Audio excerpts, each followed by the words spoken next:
ಆಚಿ chilli powder ಸಖತ್ ಖಾರ ಬಣ್ಣ ಮತ್ತು ರುಚಿ ಆಚಿ ಚಿಲ್ಲಿ ಪೌಡರ್. ರಾಜ್ಯ ರಾಜಕೀಯಕ್ಕೆ ವಾಪಸ್ಸಾಗುವಂತಹ ಸಿದ್ಧತೆಯಲ್ಲಿ ಎಚ್.ಡಿ. ಕುಮಾರಸ್ವಾಮಿ ಅವರು ಏನಾದರೂ ಇದಾರಾ ಅನ್ನೋ ಪ್ರಶ್ನೆ ಎದುರಾಗ್ತಾ ಇದೆ. ಮುಂಬರುವಂತಹ ವಿಧಾನಸಭೆ ಚುನಾವಣೆ ಮೇಲೆ ದಳಪತಿಗಳು ಕಣ್ಣಿಟ್ಟಿದ್ದಾರಾ? ಮತ್ತೆ ರಾಜ್ಯ ರಾಜಕೀಯದಲ್ಲಿ ಎಚ್.ಡಿ. ಕುಮಾರಸ್ವಾಮಿ ಆಕ್ಟಿವ್ ಆಗಿದ್ದಾರೆ ಅನ್ನೋ ಮಾಹಿತಿಗಳು ಲಭ್ಯವಾಗ್ತಾ ಇದೆ. ಮತ್ತೆ ಪಕ್ಷ ಸಂಘಟನೆ, ರಾಜ್ಯ ಪ್ರವಾಸ, ಮೈತ್ರಿ ಬಲಗೊಳಿಸುವ ಮೂಲಕವಾಗಿ ತಮ್ಮ ಶಕ್ತಿ ಪ್ರದರ್ಶನ ಮಾಡ್ತಾ ಇದ್ದಾರೆ. ಮುಂಬರುವ ಸ್ಥಳೀಯ ಸಂಸ್ಥೆ ಚುನಾವಣೆಯಲ್ಲಿ ಗೆಲ್ಲೋದಕ್ಕೆ ರಣತಂತ್ರ ಹೆಣಿತಾ ಇದ್ದಾರೆ. ವಿಧಾನಸಭೆ ಚುನಾವಣೆಗೂ ರೆಡಿ ಅನ್ನುವಂತಹ ಸಂದೇಶ ಕೊಡುವಂತಹ ತಂತ್ರ ಏನಾದರೂ ಹೂಡಿದಾರಾ ಅನ್ನೋ ಮಾತುಗಳು ಕೇಳಿಬರ್ತಾ ಇದೆ. ಸರ್ಕಾರದ ವೈಫಲ್ಯಗಳನ್ನು ಅಸ್ತ್ರವನ್ನಾಗಿಸಿಕೊಳ್ಳೋದಕ್ಕೆ ಎಚ್.ಡಿ. ಕುಮಾರಸ್ವಾಮಿ ಅವರು ಪ್ಲಾನ್ ಮಾಡಿಕೊಂಡಿದ್ದಾರೆ. ದಾಖಲೆ ಸಮೇತವಾಗಿ ಸರ್ಕಾರದ ವಿರುದ್ಧ ಹೋರಾಟಕ್ಕೆ ಇಳಿಯೋದಕ್ಕೆ ಸಿದ್ಧತೆ ಮಾಡಿಕೊಳ್ತಾ ಇದ್ದಾರೆ. ಇನ್ನು ಕೇಂದ್ರ ಸಚಿವರಾದ ಮೇಲೆ ರಾಜ್ಯ ರಾಜಕಾರಣದಿಂದ ಎಚ್.ಡಿ. ಕುಮಾರಸ್ವಾಮಿ ಅವರು ದೂರ ಉಳಿಕೊಂಡಿದ್ರು. ಕಳೆದ ವಿಧಾನಸಭಾ ಚುನಾವಣೆಯಲ್ಲಿ ನೆಲೆ ಕಳ್ಕೊಂಡಿತ್ತು ಜೆಡಿಎಸ್ ಪಕ್ಷ. ಇನ್ನು ಜೆಡಿಎಸ್ನ ನೆಲೆಯನ್ನ ಮತ್ತೆ ಪುನಃ ಸ್ಥಾಪಿಸೋದಕ್ಕೆ ಸ್ಥಳೀಯ ಸಂಸ್ಥೆಗಳ ಚುನಾವಣೆಗಳು, ಸ್ಥಳೀಯ ಚುನಾವಣೆಗಳೇನಿದ್ದಾವೆ ಅದರ ಮೇಲೆ ಗಮನ ಹರಿಸೋದಕ್ಕೆ ಅಂತ ಕುಮಾರಸ್ವಾಮಿ ಅವರು ಮುಂದಾಗ್ತಾ ಇದ್ದಾರೆ. ಇದರ ಜೊತೆಗೆ ಪಕ್ಷವನ್ನ ತಳಮಟ್ಟದಲ್ಲಿ ಮತ್ತಷ್ಟು ಬೇರೂರಿಸೋದಕ್ಕೆ ಅಂತ ರಾಜ್ಯ ರಾಜಕಾರಣದಲ್ಲಿ ತುಂಬಾ ಆಕ್ಟಿವ್ ಆಗಿ ಕೆಲಸ ಮಾಡ್ತಾ ಇದ್ದಾರೆ ಅನ್ನೋ ಮಾಹಿತಿಗಳು ಲಭ್ಯವಾಗ್ತಾ ಇದೆ. ಇದರ ಜೊತೆಗೆ ಮೈತ್ರಿಯ ಬಗ್ಗೆಯೂ ಕೂಡ ಅವರು ಸಾಕಷ್ಟು ಗಮನ ಹರಿಸ್ತಾ ಇದ್ದಾರೆ.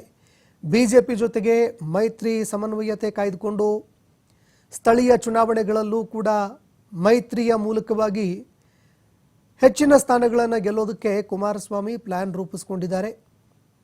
ಹೀಗಾಗಿ ಕುಮಾರಸ್ವಾಮಿ ಅವರ ನಡೆ ಸಾಕಷ್ಟು ಕುತೂಹಲ ಮೂಡಿಸ್ತಾ ಇದೆ. ಮುಂದಿನ ವಿಧಾನಸಭೆ ಚುನಾವಣೆಯಲ್ಲಿ ಬಿಜೆಪಿ ಜೊತೆಗೆ ಮೈತ್ರಿ ಸರ್ಕಾರವನ್ನು ಅಧಿಕಾರಕ್ಕೆ ತರೋದಕ್ಕೆ ಅಂತ ಕುಮಾರಸ್ವಾಮಿ ಅವರು ಈಗಿನಿಂದಲೇ ಅಖಾಡಕ್ಕೆ ಇಳಿದಿದ್ದಾರಾ ಅನ್ನೋ ಪ್ರಶ್ನೆ ಕೂಡ ಕಾಡ್ತಾ ಇದೆ. ಈ ಬಗ್ಗೆ ಮತ್ತಷ್ಟು ಮಾಹಿತಿ ಕೊಡ್ತಾರೆ ಪ್ರತಿನಿಧಿ ಎಲ್.ಎನ್. ಸ್ವಾಮಿ, ಫೋನ್ ಸಂಪರ್ಕದಲ್ಲಿ ಜಾಯ್ನ್ ಆಗಿದ್ದಾರೆ. ಎಲ್.ಎನ್. ಸ್ವಾಮಿ, ಕುಮಾರಸ್ವಾಮಿ ಅವರ ನಡೆ ನೋಡಿದ್ರೆ ಈಗ ರಾಜ್ಯ ರಾಜಕಾರಣದತ್ತ ಜಾಸ್ತಿ ಗಮನ ಹರಿಸ್ತಾ ಇರುವಂತದ್ದು ಸ್ಪಷ್ಟವಾಗಿ ಕಂಡು ಬರ್ತಾ ಇದೆ. ಹೀಗಾಗಿ ಸ್ಥಳೀಯ ಸಂಸ್ಥೆಗಳ ಚುನಾವಣೆಗಳು ಜೊತೆಗೆ ಮುಂಬರುವ ವಿಧಾನಸಭೆಯನ್ನ ಗಮನದಲ್ಲಿ ಇಟ್ಕೊಂಡು ರಾಜ್ಯ ರಾಜಕಾರಣಕ್ಕೆ ಮರಳೋದಕ್ಕೆ ಏನಾದರೂ ಪ್ಲಾನ್ ಮಾಡ್ತಾ ಇದ್ದಾರಾ? ಈ ಬಗ್ಗೆ ಮತ್ತಷ್ಟು ಮಾಹಿತಿ ಕೊಡೋದಾದ್ರೆ. ಸಂತೋಷ್, ಸದ್ಯ ಬಿಜೆಪಿ ಹಾಗೂ ಜೆಡಿಎಸ್ ಮೈತ್ರಿಗೆ ಮತ್ತಷ್ಟು ಬಲ ಕೊಡಲು ನಾಯಕರು ಮುಂದಾಗ್ತಾ ಇರುವಂತದ್ದು. ಒಂದು ಕಡೆ ಸಮನ್ವಯ ಸಮಿತಿಯನ್ನ ರಚನೆ ಮಾಡಬೇಕು ಎಂಬ ಕೂಗಿಗೆ ಈಗ ನಾಯಕರು ಮುಂದಾಗಿರುವಂತದ್ದು. ಇದನ್ನ ಹೊರತುಪಡಿಸಿದ್ರೆ ಕುಮಾರಸ್ವಾಮಿ ಅವರು ಮತ್ತೆ ರಾಜ್ಯ ರಾಜಕಾರಣಕ್ಕೆ ಮರಳಿ ಬರ್ತಾರಾ ಎಂಬ ವಿಚಾರ ಸಾಕಷ್ಟು ಚರ್ಚೆ ಆಗ್ತಾ ಇರುವಂತದ್ದು. ಯಾಕಂದ್ರೆ ಬಿಜೆಪಿ ಜೊತೆ ಮೈತ್ರಿ ಬಳಿಕ ಒಂದಷ್ಟು ಸಮನ್ವಯ ಸಮಿತಿ ರಚನೆ ಸಂಬಂಧಪಟ್ಟಂತೆ ಆಗ್ಬೋದು ಅಥವಾ ರಾಜ್ಯ ರಾಜಕೀಯದಿಂದ ಒಂದಿಷ್ಟು ಅಂತರವನ್ನ ಕಾಪಾಡಿಕೊಂಡಿದ್ರು ಕುಮಾರಸ್ವಾಮಿ ಅವರು.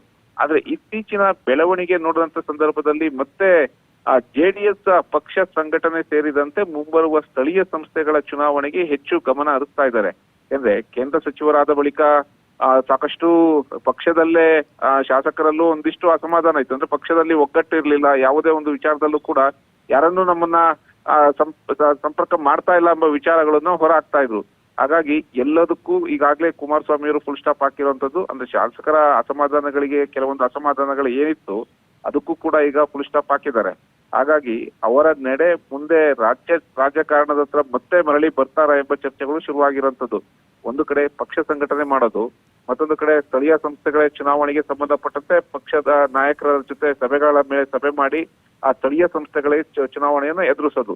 ಈ ಮೂಲಕ 2028ರ ಚುನಾವಣೆಗೆ ಸಿದ್ಧರಾಗೋದು. ಯಾಕೆಂದ್ರೆ ಸ್ಥಳೀಯ ಸಂಸ್ಥೆಗಳ ಚುನಾವಣೆಯಲ್ಲಿ ಮೇಲುಗೈ ಸಾಧಿಸಿದ್ರೆ ಅದು ಒಂದ್ ರೀತಿ ವಿಧಾನಸಭಾ ಚುನಾವಣೆಗೆ ಅಂದ್ರೆ 2028ರ ವಿಧಾನಸಭಾ ಚುನಾವಣೆಗೆ ಒಂದು ವೇದಿಕೆ ಸೃಷ್ಟಿಯಾದಂತಾಗುತ್ತೆ.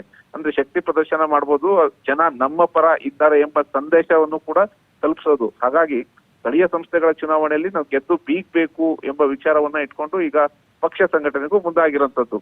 ಹಾಗಾಗಿ ರಾಜ್ಯ ಸರ್ಕಾರದ ವಿರುದ್ಧ ಹೋರಾಟಗಳ ಮೂಲಕ ಅಂದ್ರೆ ರಾಜ್ಯ ಸರ್ಕಾರದ ಕೆಲವೊಂದು ಏನು ವೈಫಲ್ಯಗಳಿದೆ ಆ ವೈಫಲ್ಯಗಳನ್ನ ಜನರ ಮುಂದಿಡುವುದ್ರ ಮೂಲಕ ಮತ್ತೆ ರಾಜ್ಯ ಸರ್ಕಾರದ ವಿರುದ್ಧ ಹೋರಾಟಕ್ಕೂ ಎಲ್ಲಾ ರೀತಿಯ ಸಿದ್ಧತೆಗಳನ್ನ ಮಾಡ್ಕೊಂಡಿದ್ದಾರೆ ಎಂಬ ಮಾಹಿತಿಗಳು ಕೂಡ ಲಭ್ಯ ಆಗಿರುವಂತದ್ದು.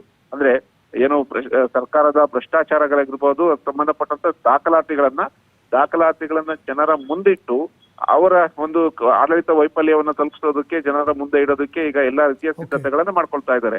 ಹಾಗಾಗಿ ಈ ಎಲ್ಲವನ್ನು ನೋಡ್ತಾ ಇದ್ದಂತ ಸಂದರ್ಭದಲ್ಲಿ ಕುಮಾರಸ್ವಾಮಿ ಅವರು ಮತ್ತೆ ರಾಜ್ಯ ರಾಜಕಾರಣಕ್ಕೆ ಬರ್ತಾರ, ಮತ್ತೆ ಇಲ್ಲಿ ಬಂದಂತ ಸಮಯದಲ್ಲಿ ಇಲ್ಲಿ ಬಿಜೆಪಿ ಜೊತೆ ಯಾವ ರೀತಿ ಒಂದು ಮೈತ್ರಿ ಮುಂದುವರಿಯುತ್ತೆ, ಮತ್ತೆ ಪಕ್ಷ ಸಂಘಟನೆ ಹೇಗಾಗುತ್ತೆ. ಜೊತೆಗೆ ಮತ್ತೊಂದು ವಿಶೇಷ ಅಂದ್ರೆ ಈಗ ಪಕ್ಷ ಸಂಘಟನೆ ಮಾಡೋದಕ್ಕೆ ಈಗಾಗಲೇ ರಾಜ್ಯ ಪ್ರವಾಸದಕ್ಕೂ HD ಕುಮಾರಸ್ವಾಮಿ ಅವರು ಮುಂದಾಗಿರುವಂತದ್ದು. ಪ್ರವಾಸ ಮಾಡುವುದರ ಮೂಲಕ ಪಕ್ಷದಲ್ಲಿ ಇನ್ನಷ್ಟು ಹುರುಪು ತುಂಬೋದಕ್ಕೆ, ಶಾಸಕರಿಗೆ ಇನ್ನಷ್ಟು ಜವಾಬ್ದಾರಿನ ಕೊಡೋದಕ್ಕೆ ಕುಮಾರಸ್ವಾಮಿ ಅವರು ಮುಂದಾಗಿರುವಂತದ್ದು. ಇವೆಲ್ಲವನ್ನು ನೋಡ್ತಾ ಇರುವಂತ ಸಂದರ್ಭದಲ್ಲಿ ಕುಮಾರಸ್ವಾಮಿ ಅವರು ಮತ್ತೆ ರಾಜ್ಯ ರಾಜಕಾರಣಕ್ಕೆ ಬರುವ ಸಾಧ್ಯತೆಗಳು ಕೂಡ ಹೆಚ್ಚಾಗಿದೆ ಅನ್ನೋದು ಈಗ ಚರ್ಚೆ ಆಗ್ತಾ ಇರುವಂತದ್ದು. ಸಂತೋಷ್, ಧನ್ಯವಾದಗಳು LN ಸ್ವಾಮಿ ನಿಮ್ಮೆಲ್ಲ ಮಾಹಿತಿಗೆ.